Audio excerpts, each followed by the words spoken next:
Okay, this is part 3 of our order of operations videos. This video, we will be using order of operations to solve problems with rational numbers. Okay, just a quick review. When adding or subtracting decimals, what is it that you're supposed to do? Line up the decimal points. Make sure you're filling out your video notes as we go through this. If you don't have your notes, then just put the notes in your journal. And as a reminder, when adding or subtracting fractions, what do you have to have? You need a common denominator.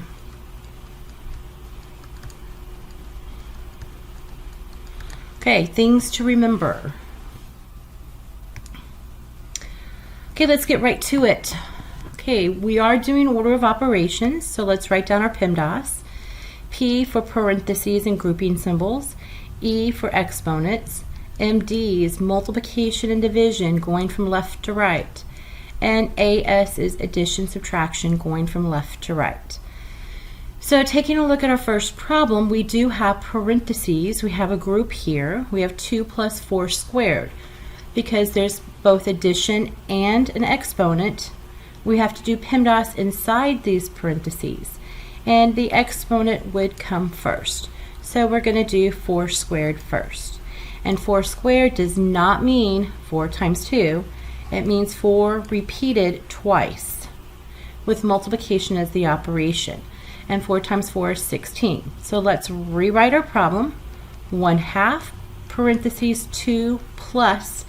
Instead of 4 squared, we're going to substitute our 16, close the parentheses, bring down the minus 4. And now we're ready for this new problem. We still have parentheses, we still have our group here with this 2 plus 16, so this is what we need to do. We need to add 2 plus 16, which will give us 18. So let's rewrite 1/2 parentheses. Instead of writing 2 plus 16, I'm going to substitute that with 18 and bring down the minus 4. And when you have a number, even if it's a fraction or a decimal, that's next to the parentheses without an operation symbol, that means to multiply. And what we're doing is we're taking half of 18. Well, everybody should know that half of anything means you divide it by 2. So let's go ahead and do this. This multiplication here comes before the subtraction. And what is half of 18? It is 9. So we rewrite, substitute 9 for the half of 18, bring down your minus 4, and the last step is to do the subtraction. What is 9 minus 4? It is 5. And that is your answer. Our second problem, you'll see that there's a couple of fractions in here. If you feel better changing your fraction to decimals, then do it. That's okay, you can do that. If you're comfortable working with fraction operations, then leave it as a fraction. Totally up to you. So I'm going to go ahead and go through my PEMDAS here. I have parentheses. Okay, this is not a grouping symbol. There's only a 2 inside. Okay, so this is not a P for parentheses or a grouping symbol. Are there any exponents? No. So we're going to go straight to the multiplication and division. So as I go through my operations, I see a subtraction, an addition, and what does it mean when you have a fraction or any number next to the parentheses without an operation symbol? It means multiplication. So this is what we want to do first, this multiplication. And this is saying 1/2 times 2. And we know to multiply with a whole number, a fraction and a whole number, you have to turn that whole number into a fraction by putting it over 1. Then you multiply your numerators across. 1 times 2 is 2. Multiply your denominators across. 2 times 1 is 2. And 2 over 2 simplifies to 1. Or you could say, hey, what's half of 2? Again, half of anything means to divide it by 2. So half of 2 is 1. Okay, so I'm going to bring everything else down because I'm only doing one step at a time.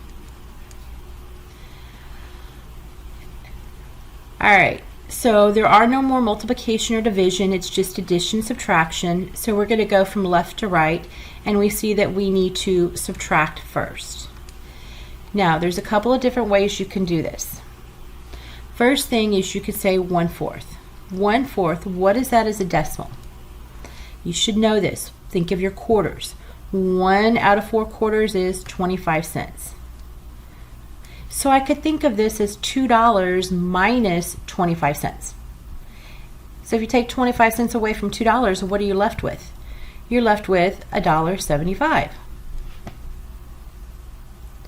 Then bring down the plus 1, and your last step would be to add.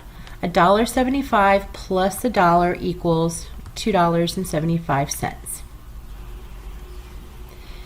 Now if I wanted to go, let me come back up to this step right here. If I wanted to do this without changing it to decimal form,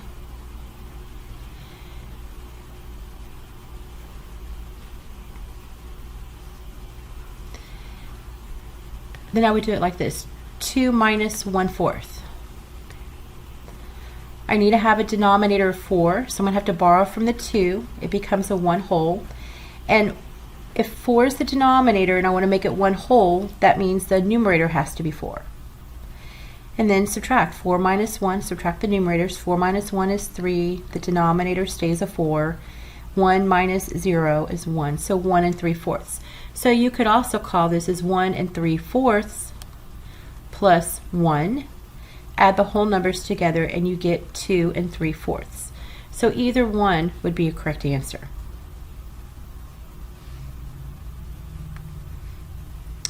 Okay, 2 times 1 5/10 squared minus a -5. First thing I'm going to do is write my PEMDAS. Make sure you're writing your PEMDAS as well. And I'm going to start with my parentheses.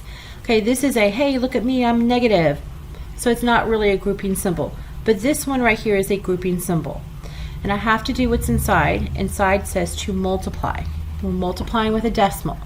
If you'll recall, when we did our unit on decimal multiplication, we said, hey, take out the decimal point. Treat this as if they were whole numbers. 2 times 15. And 2 times 15 equals 30. Then go back. How many decimal place values are in the 2? None. How many are in the 1.5? 1. That's how many you need in your answer. So I need 1 decimal place in my answer. So my decimal point goes between the 3 and the 0, which is 3.0 or just 3 whole. So I'm going to rewrite this as 3 squared, because I haven't done anything with the squared yet. The square, the exponent is on the outside of the parentheses, not the inside. So it stays on the outside, minus a -5. Okay, there are no more grouping symbols, so I'm ready to go ahead, move on to my exponents. 3 squared. And 3 squared is 3 times 3, which is 9. Bring down the minus -5. And my last step is to subtract. But I'm subtracting a negative. This is a double negative. What do you do with double negatives? They turn into positives. So you have 9 plus 5, which is 14. Excuse me. All right, last example. This one looks scary, doesn't it? Luckily, they're all decimal points, which a lot of you feel are easier to work with than fractions.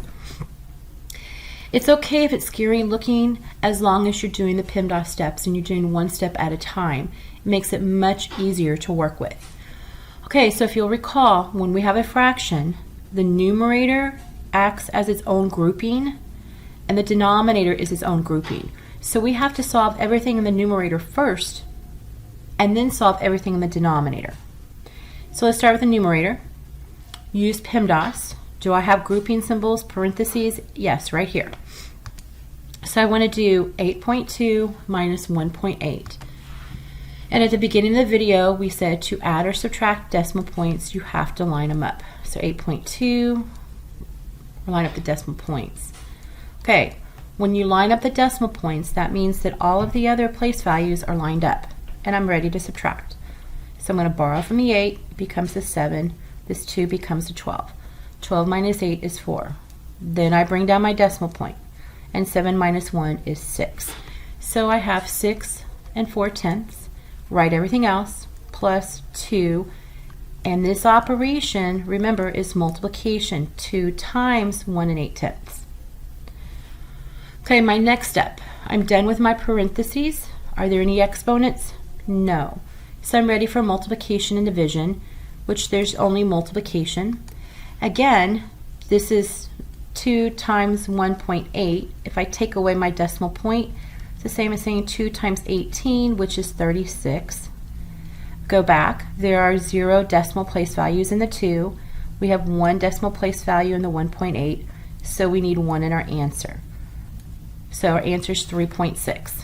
So we rewrite 6.4 plus 2 times 1.8 equals our 3.6. And our last step for the numerator is going to be to add. Line up your decimal points. I'm going to do it over here. 6.4 plus 3.6. My decimal points are lined up. 4 plus 6 is 10. Carry the 1. Let me bring down my decimal point. 1 plus 6 is 7, plus 3 is 10. So my answer is 10. So that's my numerator. Now we have to do the denominator. 2 minus a negative 3. So there's only one operation to do. And when you subtract a negative, it turns into a big old positive. So 2 plus 3 is 5. Now let's rewrite. My numerator is a 10. My denominator is a 5. The fraction bar means to do what? It means to divide. And 10 divided by 5 equals 2. So your final answer is a 2. And now you're ready for your independent practice.